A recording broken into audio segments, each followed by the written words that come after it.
Well, like the three previous Broadway musicals, today's is based on a book. The musical is a free interpretation of a memoir by burlesque entertainer Gypsy Rose Lee. It was published in 1957. She had to wait until her mother died. It tells the story of the best-known stripper of all time. But the musical's focus is much more about her show business mother. Mama Rose, as she is known, becomes the consummate stage mother and a role model for parents who misbehave at recitals and soccer games today. The lyrics were written by a very young Stephen Sondheim, and this musical has often been considered the best American musical, and Mama Rose, one of the best and most complex roles for any woman in theater. Maybe that's why it has been played by Ethel Merman.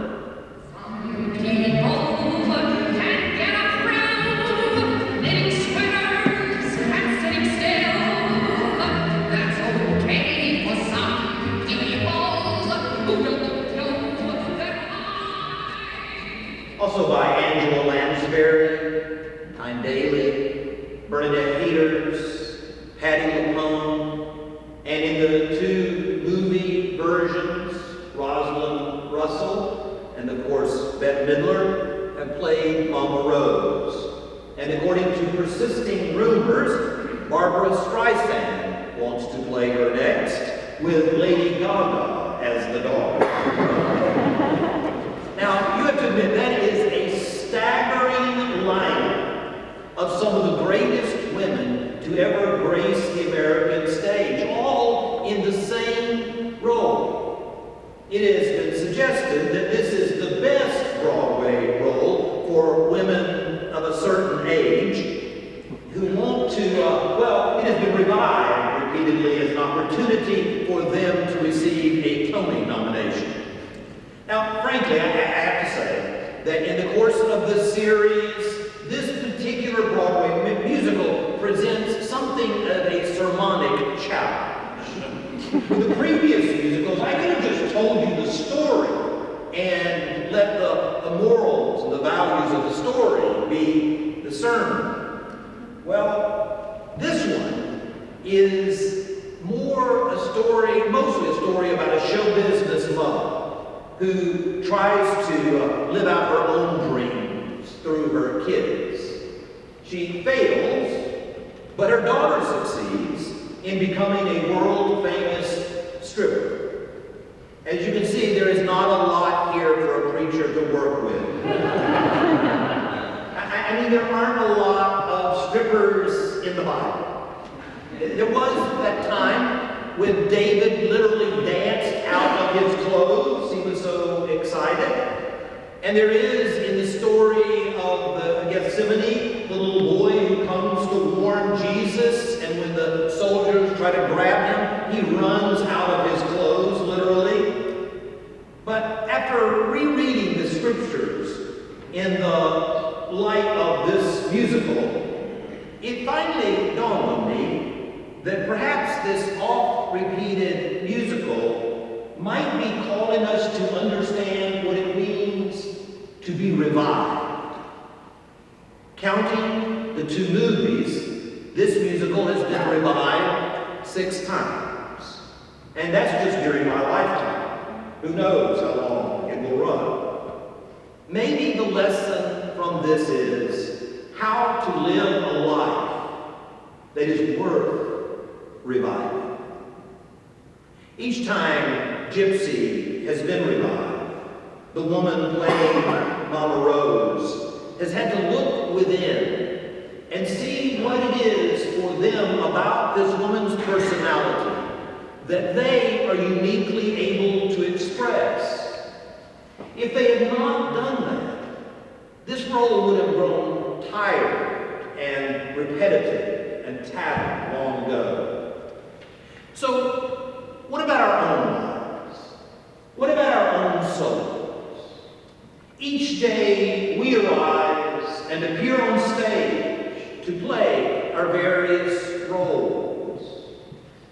time do we spend reflecting on how we want to revive that person every day, or how we want to express that day the values rooted in our own souls? I heard someone say once, when I was a teenager, I accepted Jesus Christ as my personal Lord and Savior, and I haven't seen any reason to change my mind since. Well, I can appreciate that, but I'm not sure God does. I mean, if you're a manager, you know what I'm talking about here. I have often hired people whose resumes said they had 10 years of experience, only to discover that what they actually had was 1 year experience 10 times. And that does seem to describe the spiritual lives of many of us. Years ago, I was in Jackson. I had a church treasurer named Barbara, and at one board meeting, she demanded to know why I was spending so much money on books. This was back before the internet. And what I wanted to say to her was, I'm actually eating them because you pay me so little. But for once I resisted. And I just said to her, well, you know, I have a book allowance as part of my compensation package.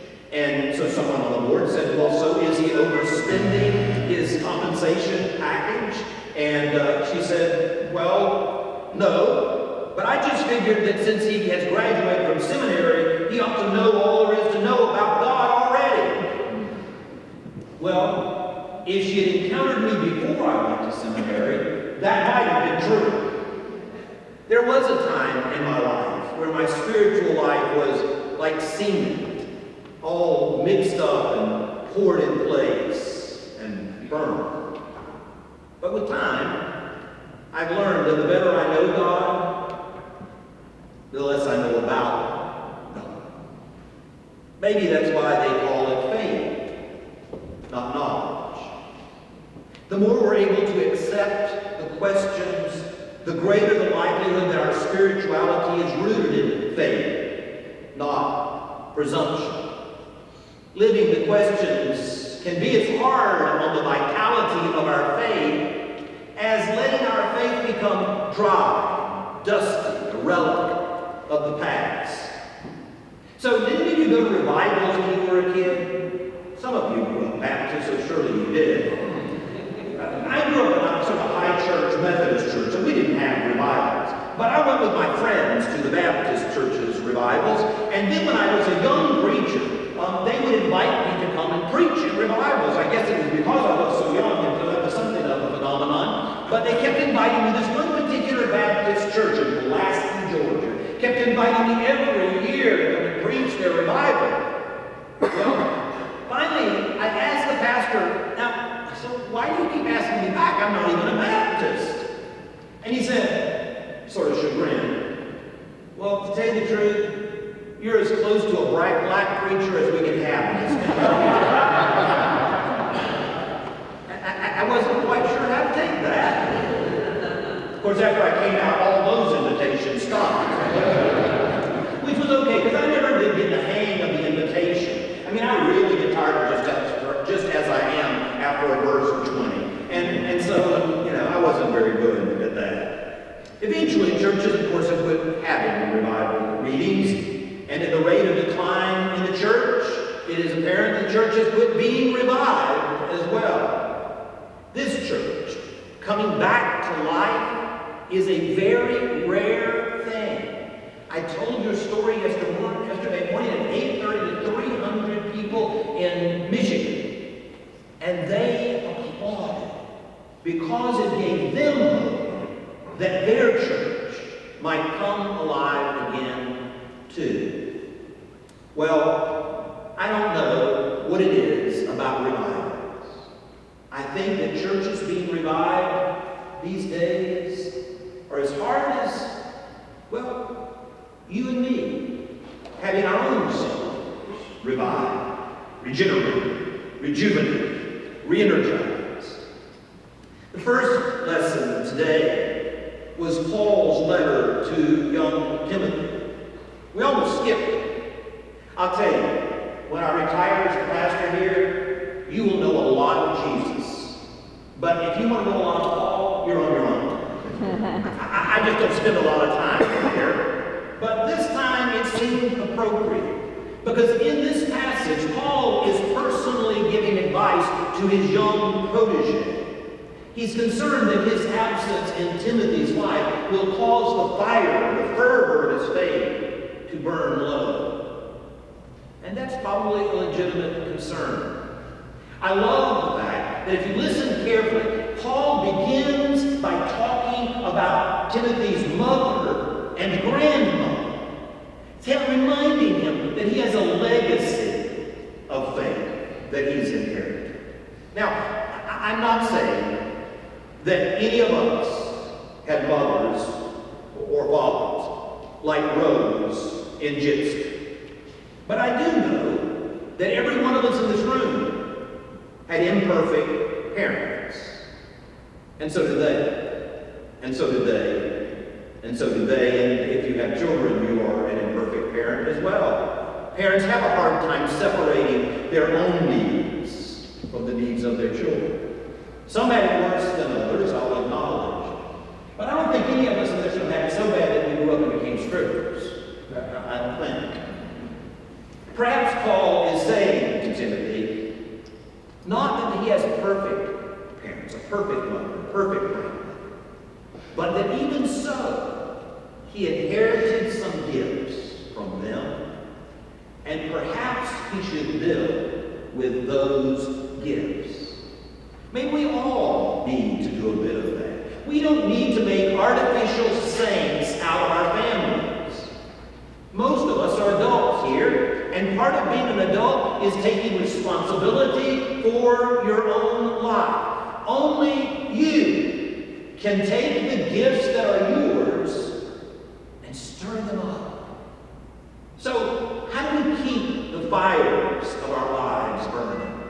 How do we live a life worth reviving? How do we live a life that has a long run, which has an impact, and that even when the curtain comes down, continues to impact those we have known? Well, as I thought about this, I thought, well, maybe Gypsy Rose Lee has the answer for us. I mean, after all, her life was made into a musical. But unfortunately, both in real life and in the musical, the ending is kind of sad and cynical. So, maybe we need to turn to Jesus, as we do most Sundays. You heard today's brief lesson. It's a tough one, I'll tell you. In it begins with the disciples saying, increase our faith. I don't know, maybe they got tired. Maybe they were filled with doubt. Maybe they just needed some reviving. I don't know. Jesus' response to that request is both good news and bad news. The good news is that Jesus says, it doesn't take much faith. If you have the faith of a tiny mulberry, or some versions say mustard seed, it's enough. If you use it to have an impact, that's the good news. But then comes the bad news, particularly bad news for modern disciples, because Jesus paints this tough picture of servants who've been out in the field working all day, and they come in, and rather than resting and relaxing, first they have to prepare dinner and serve the master. And Jesus says, and when they've done it, they shouldn't expect to be thanked or rewarded. They should simply be aware that they have done what they were supposed to do. It was their duty. Now, in our day and age, when was the last time you heard a sermon about duty? Or read an article about duty? Or heard anybody call us to do our duty? It just isn't something we talk much about. But maybe it is a lesson we need to return to if we're going to revive our faith in life, our faith in God, and maybe even our faith in ourselves. You see, I am convinced that much of the evil done in this world is an expression of self-delusion. We do wrong, and like Mama Rose, we bluster and bully and blame it on everybody else but ourselves. What we're doing really is hiding the truth from ourselves. In an age of entitlement, being told to do your duty, to take our faith and use it for others, without seeking thanks or reward, is a tough sell. So don't blame me. Jesus is the one who said it. We'd rather, if this is what it takes to get revival within, we'd rather take a pill, or read a book, or say a prayer, or even do some historic deed or heroic deed somewhere. That's easier than simply doing our duty and then doing it again. My maternal grandmother grew up in a sharecropper's cabin in deep South Georgia. She grew up a sharecropper. She married a sharecropper when she was 16 years old. And so she was poor her whole life long. In fact, during the summer, we would go to Nashville, Georgia, which is where they live, and we would go down there and help them crop their small plot of tobacco, which produced enough money that they lived on all year long. Every morning when we were cropping tobacco, Granny would come around and wake us up at 4 a.m. because we had to move the tobacco the week before out of the barn and into storage. And then, once we had done that, my cousins and I, we would run off and go pick blackberries while Granny went and fixed breakfast for us. After we had eaten that early morning breakfast, the neighbors would begin to arrive to help with the cropping of the tobacco. My job, when I was a teenager, was to ride the mules that pulled the sled up and down the rows of the tobacco field. I'm sorry that the screens went out on us. I had a picture of my grandmother behind one of those mules. I would pull the sled, and the men would crop the tobacco and lay it in the sled, and when it was full, I would take it back to the barn, where I would empty it, and the women would take it in handfuls of 3 or 4 leaves and would tie it to a stick that would then be hung up in the tobacco barn to be cured. It was nasty, dusty, dirty work. And worst of all, for this gay boy, there were bugs everywhere. When we were done, we would go and take a bath in a galvanized tub. And that morning, we would have drawn water up out of the well and poured it in the galvanized tub and left it out in the sun all day, because otherwise it was a mighty cold bath. But the sun has warmed it now, and so we would bathe, and then while the kids were clean, we could go play while Granny fixed dinner, supper back then. So one night, I remember, I came in and we ate supper, and I just looked up at her and I said, "Granny, thank you for working all day and then cooking for us." She looked at me like I lost my mind. She said, and I had a crew cut back then. She rubbed the top of my crew cut head and said, "Honey, it's what I do. And what I do makes me happy." Now, everyone would have considered her one of the poorest people they knew. She never had any more plumbing. She never drove a car. I never saw her go to a store and buy anything that she wore. She paid it all. But in that moment, with her rubbing my head, I never saw a face more contented, more happy with her life. Maybe if we could set aside our sense of entitlement for a little while and find joy in doing our duty, doing what is right, doing what has been assigned to us in this life, with all our heart, soul, mind, and strength, our own souls might be revived as often as Gypsy.